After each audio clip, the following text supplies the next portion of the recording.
1957년에 태어났으니 올해로 68이 됐다. 사람들은 나를 탤런트, 연극배우, MC, DJ, 교수, 공연 제작자, 총감독 등으로 부른다. 그러나 내가 생각하는 나의 정체성은 언제나 배우였다. 나는 배우다라는 책의 일부를 읽어드렸습니다. 이 이야기의 주인공 배우 송승환님 함께합니다. 어서 오세요. 네, 안녕하세요. 네, 반갑습니다. 뭐라고 불러드려야 되나 이제 고민을 좀 했는데 정말 명쾌하게 대답해 주셔서 감사합니다. 송승환 배우님, 네. 저희 청취자 여러분들께 직접 인사 한 말씀 부탁드립니다. 네, 안녕하세요. 국악방송을 통해서 인사드리는 건 아마 처음인 것 같은데 이렇게 만나 뵙게 돼서 반갑습니다. 네, 올해로 데뷔 60주년을 맞이하셨어요. 네. 굉장히 일찍 데뷔하셨나 봅니다. 제가 8살 때 초등학교 3학년 때죠. 네. KBS 라디오의 음방울과 차돌이라는 프로그램에 네. 차돌이로 데뷔한 게 65년이거든요. 그래서 올해가 60주년이 됐죠. 와, 그러네요. 네. 은방울과 차돌이. 이게 라디오 프로였습니까? 네, KBS 라디오. 그 당시에는 중앙방송이라고 그랬어요. 맞습니다. KBS를. 맞습니다. 네. 네. 중앙방송 시절이죠. 남산 시절인가요? 네, 남산이죠. 네. 그때 그러니까 이게 라디오 드라마 같은 건가요? 라디오 드라마? 일종의 그 더블 자키 프로그램. 그래서 네.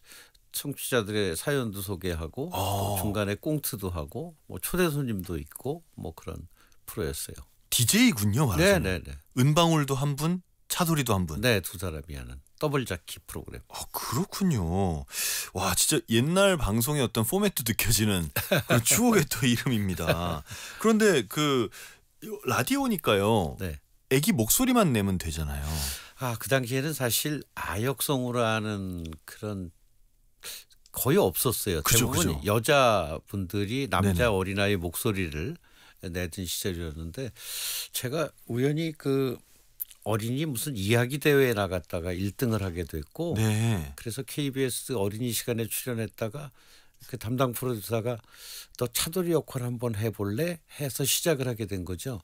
그 당시에 방송국에 진짜 남자 어린아이는 저 하나였던 것 같아요. 그럼요. 네, 거의 없었어요. 네, 왜냐하면 지금 말씀하신 것처럼 그 남자 아이의 역할은 여성 성우분들, 성인 성우분들이 많이 네. 하시고 계시기 때문에 그 당시에도 그건 마찬가지였고 얼마든지 말하자면 말이 좀 더 잘 통하는 성인으로 할 수도 있는데 네. 뭔가에 딱 꽂혀서 어린 송승환에게 한 거잖아요. 어린이 시간이니까. 뭐에 꽂혔을까요? 글쎄요. 그 담당 프로듀서님께서는 어린이 시간에 어른보다는 어린아이가 직접 MC를 보는 게 좋겠다고 생각하셨던 것 같고 그다음에 저를 테스트하면서 이제 원고를 몇 번 읽어보라고 하시더니 괜찮다고 좋다고 뭐 왜 좋다는 얘기는 안 하셨으니까 모르겠습니다만 어쨌든 그렇게 시작을 했죠. 네. 재밌습니다. 이게 1965년. 네. 네, 진짜 옛날이네요. 진짜 옛날이네요. 저 지금 25년이니까 몇 년 된 거죠? 40, 20. 진짜 60년이네요. 네네. 와. 그리고 바로 이제 그 프로그램을 하고 얼마 안 돼서 네. 어린이 연속극이라는 게 있었어요. 네. 라디오에. 그래서 어린이 연속극에 이제 아역으로 출연을 하게 되고 또 성인 드라마가 그 당시에는 라디오 드라마가 굉장히 인기 있던 시절이었거든요. 엄청났죠. 네. 그 라디오 드라마에 또 이제 유명 성우들의 아들 역할로 출연하게 되고 그렇게 시작을 했죠. 대단합니다. 그럼 그렇게 성우 역할을 하면서 8살부터 10대 시절을 다 보내신 거예요? 네, 그러다가 이제 TV에서 또 부르더라고요. 그래서 KBS TV 어린이 시간에 MC도 보고 또 뭐 똘똘이의 몸, 얄개전 이런 TV 드라마에 출연을 하고 그러다가 또 연극 무대에도 출연하게 되고 그렇게 자연스럽게 활동이 이어졌어요. 그게 그렇게 자연스럽게 이어지려면 두 가지가 돼야 됩니다. 하나는 일단 그 송승환이라는 배우가 배우로서 괜찮아야 되고 또 하나는 그 아이가 이 일이 좋아서 성인이 된 다음에도 나 이 일을 하고 싶어야 되잖아요. 그렇죠. 둘 다 되든가요?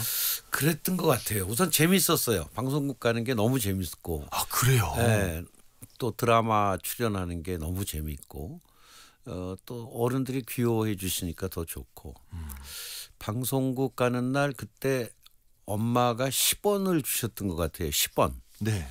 그럼 그때 초등학생 버스비가 2원, 중고생이 3원, 어른이 5원이었어요. 네.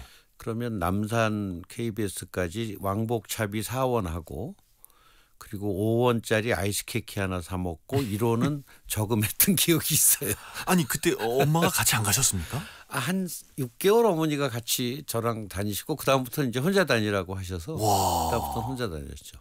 정말요. 뭐 사실 뭐 유괴라든지 이런 범죄가 지금보다 더 많았을 텐데. 그런데 그 예. 어릴 때부터 좀 저를 독립심을 키워주시려고 했는지 6개월 다니니까 저도 알겠더라고요. 버스 타고 어디 내려서 남산길 올라가는 길이 뭐 뻔하니까. 그래서 그다음부터는 저도 혼자 다니겠다고 그랬고 엄마도 그러라고 그러시고 그래서 혼자 다녔어요. 진짜 일찍 독립하셨네요. 정신적으로나 시간적으로나. 네. 그래서 이제 성인이 되신 다음에는 TV 생방송 젊음의 행진은 MC를 하셨고. 그건 이제 한참 지나서 제가 성인이 됐어요. 성인이 된 다음이죠. 그때 이제 81년도에 젊음의 행진이란 그 당시만 해도 젊은이들을 위한 프로그램이 거의 없던 시절에 이제 유일한 젊은이를 위한 쇼 프로그램이 생긴 게 젊음의 행진이었죠. 그 프로그램의 MC를 맡고 라디오에선 이제 밤을 잊은 그대에게라는 심야 라디오 프로 DJ를 하고 그리고 드라마에 출연하고 이제 성인이 돼서는 그렇게 또 활동을 했죠. 근데 정말 젊은이를 위한 프로그램이 없던 시절의 젊음의 행진, 네. 또 밤의 어떤 상징과 같은 밤을 잊은 그대에게 네. 이런 시대를 대표하는 작품을 쭉 하셨잖아요. 네. 그리고 드라마도 하시고 정말 인기 많던 시절인데 1980년대 중반에 서울 생활을 전부 정리하고 뉴욕으로 떠나셨어요. 네. 이민 가신 건가요? 아니요, 이민은 아니었고요. 뭐 여러 가지 이유가 있었는데 제가 83년도에 처음 해외 여행을 했어요. 네. KBS의 불타는 바다라는 미니 시리즈를 해외에서 촬영하고 또 이두영 감독의 낮과 밤이라는 영화를 파리, 스위스, 독일에서 촬영하고 그리고 뉴욕에 처음 가봤는데 그때 뉴욕에 너무 반했어요. 그때만 해도 우리나라와 특히 이제 뉴욕과 문화 격차가 굉장히 심할 때니까. 그럼요. 말로만 듣던 캐츠니 뭐 레미제라블 팬텀 이런 뮤지컬을 뉴욕에서 보고 보셨어요? 네. 네.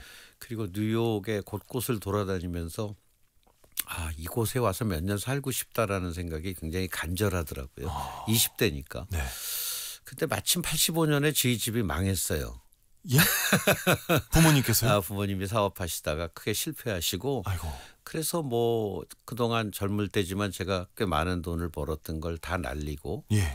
그러고 나니까 굉장히 허망하기도 하고 이제 어떡하지 하는 생각을 하는데 뉴욕이 떠오르더라고요. 그래서 뉴욕에 가서 몇 년 있다 오면 좋겠다 싶어서 뉴욕으로 떠나게 됐죠. 와, 그럼 이게 무슨 학교 유학이나 아니면 거기서 취업을 했다거나 이런 게 그런 건 전혀 아니었고요. 없이. 또 이민도 아니었고 그냥 뉴욕이라는 도시가 너무 좋았고 왜냐하면 뉴욕이라는 도시는 24시간 정말 연극, 영화, 뭐 뮤지컬 이게 쉬지 않고 돌아가는 도시거든요.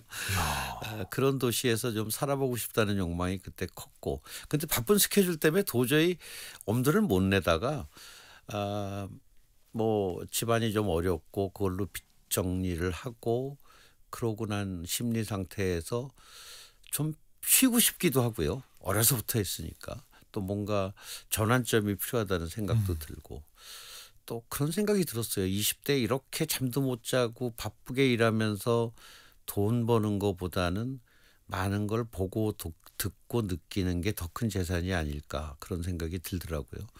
그래서 그때 다 정리하고 뉴욕으로 떠나게 됐죠.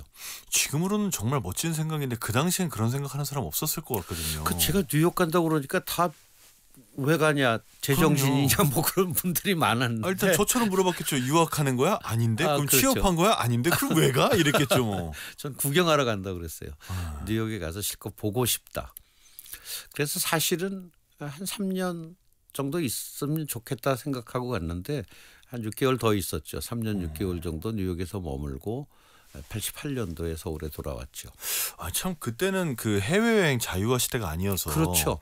사실 저도 그 당시에 공항의 풍경이 기억나는데 공항이 지금처럼 번잡스럽지 않고 사람이 없었거든요. 맞아요. 네, 뭐 나가는 사람이 없으니까 당연히 들어온 사람도 없고. 그런데 그때 어떻게 비자를 받으셨으며 어떻게 네. 직업도 없는데 미국에 갈 생각을 하셨으면 이게 진짜 대단한 생각이시네요. 그게요. 83년도에 제가 유럽을 처음 갔다고 그랬잖아요. 네네네. 해외여행을 처음 갔죠. 그때 83년도에 영국에서 런던에서 촬영을 마치고 네. 뉴욕을 가고 싶은 거예요. 그때도. 네네. 그랬더니 여행사분이 여기 영국에 있는 미 대사관에 가서 비자 신청을 한번 해보라고. 어허. 한국에서 비자 신청하는 거하고 또 다르게 쉽게 받을 수도 있고 뭐 못 받을 수도 있고. 그래서 런던에 있는 미 대사관에 가서 비자 신청을 했어요. 네. 근데 바로 그 다음 날이 인터뷰로 잡히고 굉장히 그 영사가 저를 보고 왜 뉴욕을 가려고 하느냐고 묻더라고요. 근데 내가 배우다. 근데 뉴욕의 브로드웨이 뮤지컬을 보고 싶다. 그랬더니 배우냐고 그렇게 물어보더니 바로 10년짜리 멀티플 비자를 주더라고요. 네. 네. 그래서 역시 런던이란 나라는 배우를 굉장히 존중하는구나. 그때 제가 그런 생각을 했던 것 같아요. 그래서 그때 받은 비자를 가지고 뉴욕을 가게 됐어요. 그 나이에 배우로 10년 이상의 경력을 쌓고 근데 집안은 경제적으로 어려워졌고 네. 그리고 뉴욕에 갔고 평생 보고 싶었던 뮤지컬들을 보고 있으면 그때 봤던 그 뮤지컬의 그 장면들이 시간이 훌쩍 지난 지금도 생생하시겠어요. 물론이죠. 왜냐하면 그때가 20대 중반이고 그리고 정말 간절히 보고 싶었던 것들이었기 때문에 그때 수없이 많은 연극을 보고 또 뮤지컬도 보고 한국에서 보지 못했던 영화들을 보고 그때는 한국에 1년에 외화가 서너 편밖에 수입이 안 되던 시절이거든요. 엄청 통제할 때죠. 네, 그런데 뭐 뉴욕에 가니까 러시아 영화를 비롯해서 한국에서 볼 수 없었던 수많은 영화들을 볼 수 있으니까 그 시절이 저한테는 참 좋은 시절이었죠. 참 근데 사실 이게 세월이 지나도 똑같습니다. 지금도 이런 고민하는 사람들이 있거든요. 그렇죠. 나 20대인데 그리고 뭐 아니면 30대여도 마찬가지입니다만 취직은 했는데 돈은 꽤 많이 벌어요. 근데 그 어떤 직장이 마음에 안 들어요. 그러면 난 떠나야 되나? 저는 떠나라고 그러죠. 그렇죠. 근데 이제 떠나야 되는데 이제 이 돈이 또 달달하기도 하잖아요. 이 돈으로 책임져야 되는 다른 많은 것들도 있을 수도 있고 이런 고민을 하고 있는 사람들에게 떠나라고 하실 겁니까? 만약 그때 그 뉴욕 시절이 없었다면 저는 난타를 못 만들었을 거예요. 그리고 난타를 만들었기 때문에 벌써 난타가 이제 97년도에 초연을 했으니까 내후년이면 30년이 되거든요. 와, 그랬군요. 돈 얘기를 자꾸 하셔서 어쩔 수 없이 돈 얘기로 답을 하면 배우 한 거보다 더 많은 돈을 난타로 벌었을 수도 있죠. 야. 그러니까 떠나길 잘했던 거죠. 결국은 그 시기에 3년 반 동안 거기에 있으면서 난타라는 작품을 만들어낼 그런 영감을 쌓아서 오신 거군요. 그렇죠. 참 그렇습니다. 사실 진짜 뭐 어쨌든 그 돈을 못 벌고 힘든 삶을 살아가야 되는 과정 또 그게 나중에 성공으로 이어질지 아닐지 사실 모르는 거니까 그 모든 과정에 대한 책임과 선택과 책임은 다 자기가 하는 거지만 어쨌건 송승헌이라는 배우의 인생으로 볼 때는 그 뉴욕 시절이 없었다면 난타도 지금의 이 파주에서 하는 행사도 이런 거 다 못했을 거네요. 그랬을 거예요. 단언하시는군요. 네. 그 난타 얘기를 하셨으니까 얘기를 좀 해보면 88년에 귀국하신 다음에 대략 한 10년쯤 지나서 97년에 이걸 초연을 했습니다. 네, 미국 다녀와서 바로 이제 연극 제작을 시작했죠. 그래서 이런저런 연극도 만들고 뮤지컬도 만들고 그러다 보니까 아무래도 좀 한계성 같은 게 느껴졌어요. 네. 국내 시장이 워낙 작다는 거. 말하자면 관객이 많지 않다는 거. 지금도 없지만 그땐 더했죠. 네, 그래서 늘 제작을 하면은 수익을 내지 못하는 그런 구조고. 그때 뉴욕 생각이 많이 나더라고요. 뉴욕에 가서도 공연을 하고 뉴욕뿐만이 아니라 전 세계를 돌아다니면서 공연할 수 있는 그런 공연을 하나 만들어야겠다. 그런 생각을 갖고 만들게 된 게 난타였죠. 전 세계에서 공연해야 된다. 근데 저는 지금 말씀하신 생각이 굉장히 의외라는 건요. 저도 97년이 기억나지만 97년 당시에는 아주 오리지널 정말 정통의 대한민국의 것이 세계에서 통한다는 생각을 많이 안 할 때예요. 네. 그런데 저는 그 처음 접근이 전 세계에서 공연을 할 수 있는 공연을 만들려면 우선 첫 번째 장애가 언어라고 생각했어요. 한국말로 하는 공연을 외국인들이 알아들을 수도 없고 그러니까 감동을 느낄 수도 없고 그래서 이제 언어가 없는 공연을 만들어야겠다는 생각을 했고 네. 그러다 보니까 그렇다고 무대 위에서 아무것도 안 할 수는 없죠. 뭔가 소리가 있어야 되는데 그때 떠오른 게 사물놀이였죠. 그래서 사물놀이를 이용한 말 없는 대사 없는 연극을 만들면 어떨까 이렇게 출발했거든요. 그래서 뭐 우리 전통을 꼭 해외에 알리겠다 그런 생각을 갖고 시작한 건 사실 아니었고 언어가 없는 공연을 생각하다 보니까 말 대신에 무대를 채울 수 있는 소리가 뭐가 좋을까 할 때 사물놀이가 떠오른 거고 그래서 사물놀이를 활용한 그런 비현어극을 만들게 된 거죠. 만들다가 이건 되겠다 싶던가요? 아니요. 처음엔 그럴 자신이 없었어요. 그런데 서울 초연을 끝내놓고 저희가 99년도에 이제 세계적인 공연 축제인 에딘버러 페스티벌에 이 난타를 가지고 갔었는데 네. 그때 한 달 공연을 하는데 전회가 매진이 되고 그리고 매회 관객들이 뭐 몇 분씩 기립박수를 치고 그때 이제 확신을 얻었죠. 아 이게 되는구나, 되겠구나 하는 거를. 제가 잘 몰라서 여쭤보는 건데요. 그 에딘버러 페스티벌이 전 세계에 난다긴다는 공연팀 다 오는 데잖아요. 네. 한 달 동안 매진되는 팀이 그 1년에 몇 팀 정도 나오나요? 사실 우리가 참여한 99년도 에딘버러 페스티벌에 참여한 공연 작품 수가 1280작품이었거든요. 네. 작년 에딘버러 아니요. 올해 에딘버러 공연 작품 수는 한 3,500작품 되는 걸로 알고 있어요. 네. 그러니까 전 세계에서 좋은 공연도 오지만 아주 아마추어 공연들도 와요. 네네. 그러니까 수준이 정말 하늘과 땅 차이에 수많은 작품들이 오는 공연 축제거든요. 네. 예, 그런 곳에서 한 달 매진되는 작품이 그렇게 많지는 않죠. 몇 작품 안 되죠. 그럼 그렇게 매진이 되면 그 지역의 언론에서도 많이 나오겠군요. 물론이죠. 공연 일주일 정도 지나고 나면은 뭐 스코트맨이라든가 가디언이라든가 이런 일간지에서 이제 별 하나 둘 셋 넷 다섯 평점이 주어지고 또 평론가들의 평이 실리는데 저희가 그 당시 모든 언론 매체에서 별 5개의 평점을 받았죠. 와. 그러고 나니까 이젠 이건 되겠다 이제 싶었던 어느 나라든지. 네네네. 그렇게 해서 지금까지 난타가 전 세계 60개국 이상에서 공연을 했고 도시 수로는 전 세계 한 350개 도시에서 공연을 했거든요. 네. 그러니까 거의 전 세계에 안 가본 도시가 없을 정도로 많은 곳에서 한 28년 동안 난타를 공연했죠. 그러네요. 진짜. 전 세계 350여 개 도시.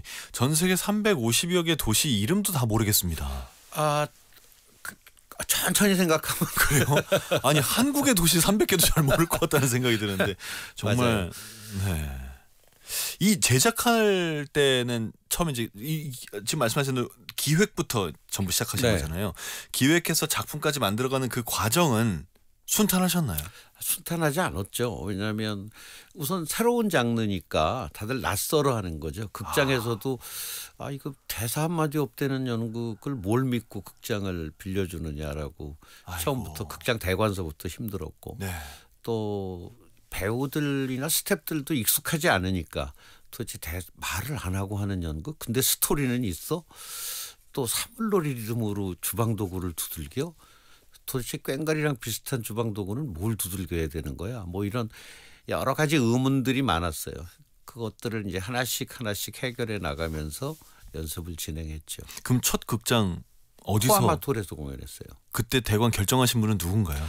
그분이 알아본 거 아닙니까? 아니요. 그분이 처음엔 안 된다고 하시다가 그래서 제가 연습실로 그분을 모셨어요? 네. 그래서 우리가 연습하는 장면을 보여줬어요. 네. 그때 보여준 게 아마 식칼로 도마를 치는 장면을 보여줬던 것 같아요.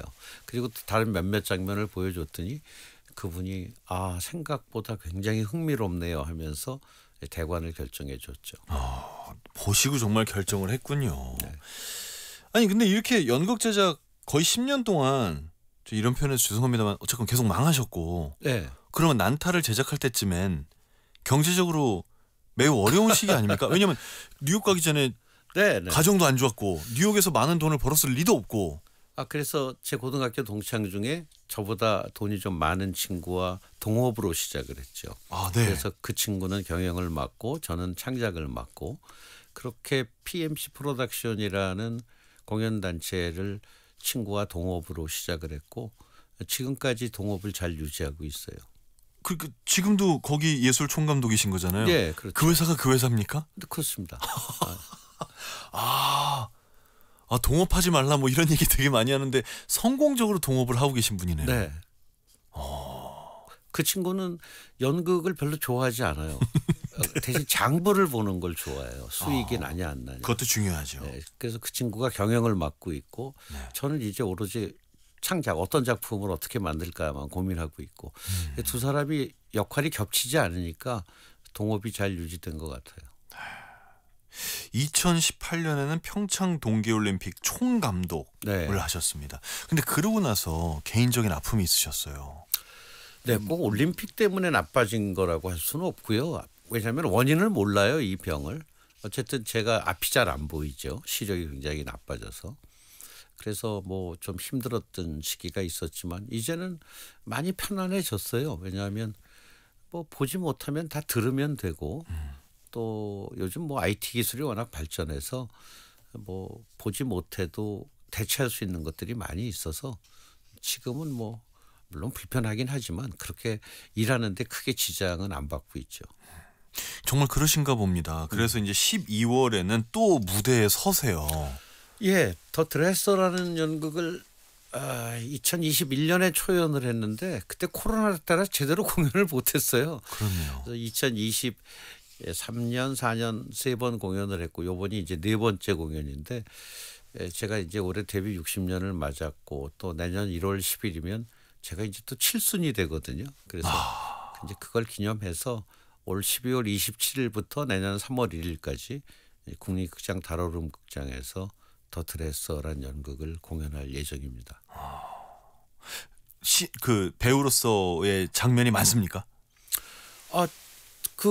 제가 주인공이니까요. 주인공을 맡으셨어요. 그럼 진짜 엄청 많이 하셔야 되네요. 사실은 전에는 그 더 드레서의 극단 대표 말하자면 선생님이라고 불려지는 극단 대표 역할을 했었어요. 네네. 근데 이번에는 제가 이제 제목에 있는 더 드레서 네. 그 선생님을 보살피고 의상을 챙기고 온갖 시중을 드는 그 드레서 역할을 이번엔 제가 하거든요. 그래서 같은 작품이지만 이번에는 또 다른 역할에 도전을 하죠. 저기 송승헌 배우께서 그런 역할을 하시면 그럼 선생님은 누구 하십니까? 이번에 박근영 선생님 선생님 역할을 하세요. 지난주에 박근영 선생님이 신작 영화 얘기 한참 했었거든요. 그러셨군요. 네. 아니 그 정도 나이 차이가 돼야 그런 느낌이 나겠네요. 전에는 제가 선생님을 하고 안재욱, 오만석, 김대현 이런 친구들이 이제 그 노먼 젊은 드레서 역할을 했었죠. 네. 이번에 그러면 12월 27일 연말부터 2026년 3월 1일까지 국립극장 달오름 극장에서 더 드레서라는 작품을 하십니다. 지금 눈이 잘 안 보인다라고 시력이 옛날 같지 않다라고 말씀을 하셨는데 사실 저는 그러면 배우로서 일하시는데 굉장히 불편함이 있을까라는 생각을 먼저 했거든요. 그럼에도 불구하고 계속해서 무대에 서고 싶은 마음이 드는 배우라는 직업의 가장 큰 보람, 쾌감 이런 건 어디에 있습니까? 뭐 여러 가지 일을 했지만 배우 할 때 제가 가장 제 영혼이 좀 순수해지는 것 같다고 할까요? 그리고 가장 몰입감이 크죠.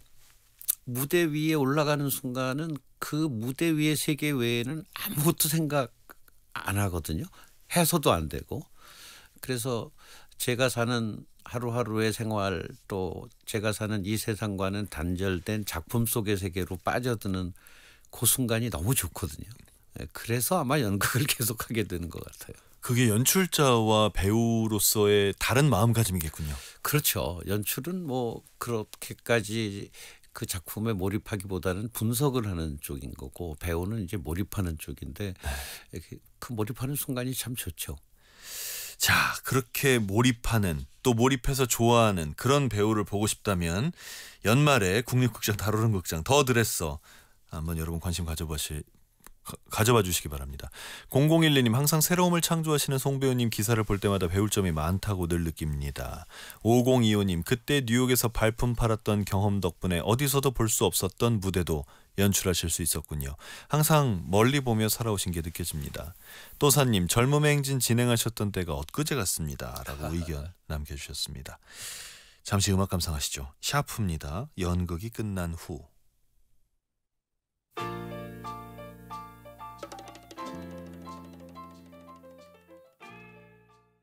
연극이 끝난 후 감상하셨습니다. 오늘은 배우이자 기획자, 하지만 오늘은 배우로 불러드릴 겁니다. 송승환님과 함께하고 있습니다. 자, 이 살아오신 얘기를 쭉 들어보고 있는데 올해 데뷔 60년을 맞아서 책을 내셨습니다. 나는 배우다. 네. 어떤 책입니까? 글쎄 그냥 넘어갈 수도 있었는데 이제 친구 후배들이 책을 한 권 내자고 해서 제가 뭐 잘 보이지도 않는데 글쓰기도 힘들고 근데 제가 잘 아는 출판사 사장님이 그러면 글은 적고 그림이 많은 책을 한 권 내자고 그러셔서 네. 그래서 일러스트 북을 한 권 내게 됐어요. 물론 네. 제가 겪은 얘기들을 짤막짤막하게 글을 쓰고 그리고 그 얘기들을 그림으로 그린 그런 그림책을 한 권 데뷔 60주년 기념으로 냈죠. 마음에 드십니까? 네, 많은 분들이 좋아하시더라고요. 네. 되게 자서전 그러면은 너무 두껍고 네. 그냥 라면 냄비 받침으로 쓰는데 이 자서전은 30분 만에 다 읽었다고 너무 좋다고. 네. 그림 이게 그런 식으로 구성이 되면 그림이 정말 많은 걸 함축적으로 포함하고 있어야 되잖아요. 네, 그 일러스트 나소연 씨가 저랑 여러 번 만났고 또 제 얘기들을 잘 듣고 그리고 나서 잘 표현을 해주셨어요. 일러스트로. 그래서 저도 마음에 들고요. 이 작년부터 파저 출판단지에서 2024 파주 페어 북앤컬처라는 축제를 네, 합니다. 이것도 직접 만드신 거죠? 처음 시작부터. 작년에 처음 시작했죠. 네.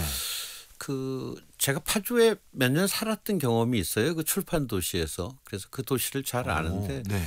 정말 그 세계적인 건축가들이 디자인을 한 그런 건물들이 굉장히 많이 많죠. 있고 또 네. 녹지도 굉장히 좋고 네. 그런데 거기서 책만 만들고 있으니까 도시가 늘 조용하죠. 마침 출판 도시 계신 분들이 이 도시를 좀 활성화시키고 싶은데 어떤 방법이 있겠느냐고 저한테 자문을 하셔서 제가 99년도에 갔던 그 에딘버러 페스티벌 같은 그런 공연 축제를 한번 해보면 어떻겠느냐라고 제안을 했더니 다들 좋다고 하셔서 작년에 처음 파주페어 북앤컬처라는 축제를 시작을 했죠. 에딘버러 축제가 또 모태가 됐군요. 네. 이번 주 이제 금토일 열리는데 우선 뭐 책이 주가 되는 그런 축제니까 북마켓이 굉장히 크게 열리고요. 그리고 여기에서 공연되는 작품들은 가능하면 도서 원작의 공연들. 말하자면 저는 네네네. 책이 굉장히 무궁무진한 원천 소스라고 생각하거든요. 그럼요. 사실 우리나라의 많은 영화나 연극, 뭐 뮤지컬들도 책을 우선 그 기반으로 해서 거기에서 스토리를 뽑아낸 작품들이 굉장히 많죠. 그렇죠. 그래서 그런 책 속의 이야기들을 원천 소스로 만든 새로운 공연들을 그렇게 막 올리는 그리고 물론 초청 공연도 있고요. 금요일 날 개막 공연은 이제 뮤지컬 갈라 콘서트로 책이 있는 이야기 쇼를 하죠. 그리고 토요일은 어린이들 가족들이 볼 수 있는 알사탕이라는 이 작품도 굉장히 유명한 작품이거든요. 물론 원작이 있는 작품이고 그래서 알사탕 공연을 하고 일요일에는 가수 김창완 씨가 가수로뿐만 아니라 책을 8권이나 쓰셨어요. 맞아요. 그래서 네. 작가 김창완전 해서 김창완의 콘서트를 폐막 공연으로 준비하고 있습니다. 콘서트도 하시고요. 네. 네. 참 다른 축제하고는 아주 뚜렷하게 차별되는군요. 이 책을 기반으로 한 공연 예술이라는 부분이. 말하자면 어떤 축제는 공연만 있고 어떤 뭐 도서점만 있고 이런데 저희는 이제 책과 공연이 같이 있는 축제죠. 그러니까요. 그래서 야외 공연도 있고 실내 공연도 있고 또 그렇게 초연을 하는 책의 이야기를 가지고 처음 만든 공연을 무대에 올리는 초연 공연도 있고 또 초청 공연도 있고 유명 작품도 있고 뭐 그 밖에도 축제는 역시 가장 큰 것이 일탈의 기쁨이잖아요. 일상을 벗어나는 기쁨. 네. 오시면 뭐 수십 대의 푸드 코트도 녹지에 있고 야외에서 맛있는 것도 사 먹고 책도 보고 공연도 보고 그럴 수 있는 축제를 만들려고 작년서부터 애를 쓰고 있습니다. 이 책을 기반으로 만든 공연을 초연을 올린다는 게 어떻게 보면 초연을 올리는 그러니까 초연을 내가 가져온다 이런 권리를 내가 가져온다의 느낌도 있을 수 있겠지만 오히려 반대로 초연을 할 수 있는 기회를 주시려고 노력을 하시는 게 아닌가 싶은 네, 생각이거든요. 그래서 이번에는 컨퍼런스도 있는데요. 공연 제작자 협회라고 공연을 만드는 프로듀서들의 협회가 있어요. 그 협회와 출판 재단과 함께 만나서 공연사들은 본인들이 어떤 작품들을 제작하는지 얘기를 하고 출판사들은 각 출판사에서 만든 책 중에 공연화됐으면 좋을 책들, 연극이나 뮤지컬이 만들어지면 좋을 책들을 소개하고 해서 서로 매칭하는 IP 매칭을 하는 이제 그런 프로그램도 준비하고 있죠. 참 그 외에도 여러 가지 도서전이 있습니다. 네. 그중에 이제 한 권 마켓, 세상 끝의 서점 이것도 굉장히 흥미로운데 이 내용이 어떻게 되는 거죠? 이게? 많은 북마켓에 가보면 이제 출판사마다 여러 가지 책을 파는데 이번에는 각 출판사가 한 권만 자기 출판사에서 내놓을 만한 한 권의 책 그리고 내가 추천하는 다른 출판사의 책 한 권 그렇게 해서 딱 두 권만 한 출판사가 매장에 전시를 하고 판매를 하거든요. 아 어렵다. 그래서 우리 출판사의 대표작 그리고 네. 내가 볼 때 좋은 책이라고 생각되는 남의 출판사의 책 그렇게 책 두 권씩을 한 스팟에서 판매하는 거죠. 차라리 판매. 다른 출판사의 책을 추천하지 우리 출판사의 책을 어떻게 한 권만 추천합니까? 그래서 다들 고민들을 많이 하셨지만 그래도 내 출판사의 책 중에 이 시즌에 가장 전시하고 판매하고 싶은 책들을 내놓기로 하셨죠. 출판사끼리 서로 품앗이 하겠는데요. 야 우리 니네 거 해줄게. 니네도 우리 거 좀 해줘. 이러지 않나요? 그래도 독자들의 눈이 예리해서요. 그렇습니다. 또 이제 낭독 공연도 있어요. 그래서 네. 많은 작품들을 우리 배우들이 직접 낭독해 주는 그런 낭독 공연도 열립니다. 그렇군요. 이렇게 하나하나의 모든 프로그램들이 다 어떤 송승헌 배우님의 기획이고 생각이고 아이디어고 또 발전시켜온 세월이 있고 시간이 있고 노력이 있고 다 기대되고 다 자랑스럽고 다 사랑스러우시겠지만 그중에 좀 개인적으로 꼽고 싶은 그런 프로그램을 얘기해 주신다면요. 저희가 프린지 스테이지라고 해서 네. 말하자면 해외 공연을 꿈꾸는 우리 젊은 아티스트들의 무대거든요. 그래서 올해도 공모를 했고 그중에서 10작품을 선정해서 야외에서 쇼케이스 공연을 10개 프로덕션이 공연을 합니다. 그리고 심사를 해서 그중에 2작품은 저희가 해외 공연을 갈 때 비행기라든가 또 홍보 마케팅 비용이라든가 작품당 3천만 원씩을 지원해 주는 이제 그런 쇼케이스 무대가 있어요. 네. 그래서 젊은 창작자들 중에서 제가 난타를 가지고 해외를 처음 나갈 때처럼 그런 기분을 갖고 있는 친구들 제가 난타 가지고 해외 갈 때는 정부의 지원도 없었고 도와주는 사람도 없었고 그래서 결국 친구 집을 담보로 돈을 빌려서 갔었는데 후배들도 그렇게 하게 할 수는 없잖아요. 그래서 좀 지원을 해주는 이제 그런 프린지 스테이지가 있어요. 네. 그 스테이지가 제가 가장 좀 관심을 갖고 애정을 갖고 만들고 있는 스테이지죠. 이 부분이 과거에 느꼈던 어떤 일, 경험했던 거에 결핍의 부분을 후배들에겐 주지 않겠다라는 각오인 거군요.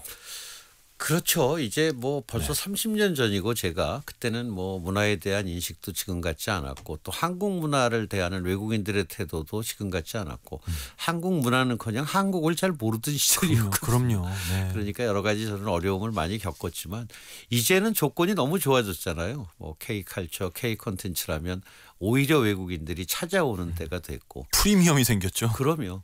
코리아 디스카운트에서 코리안 프리미엄이 됐으니까 후배들한테는 좀 더 좋은 조건으로 해외에 나갈 수 있는 그런 여건을 마련해 주고 싶죠. 기획하시는 그런 프로그램마다 정말 새롭고 성공적이고 의미 있고 또 후배들을 돕고 이런 어떻게 보면 정말 대단한 기획들입니다. 이런 기획의 아이디어를 계속해서 날카롭게 하기 위해서 평소에 뭘 하시나요?